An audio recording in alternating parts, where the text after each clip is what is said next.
大家好，我是老李，今天和大家分享一下如何把照片变得更加通透。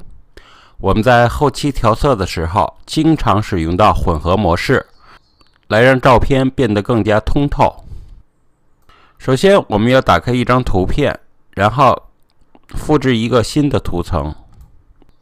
我们把它的混合模式改为颜色简淡。我们对它的不透明度进行调整。调整好后，我们就可以比较一下之前和之后的效果。照片马上变得通透起来。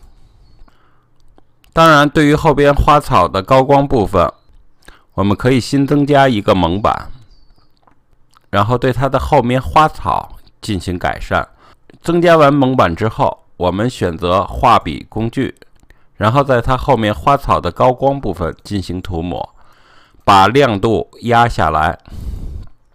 现在是不是比过去通透很多了呢？我们比较一下，大家很容易上手操作。这就是我今天和大家所分享的，如何使照片变得通透起来。我是老李，感谢大家收看，我们下次见。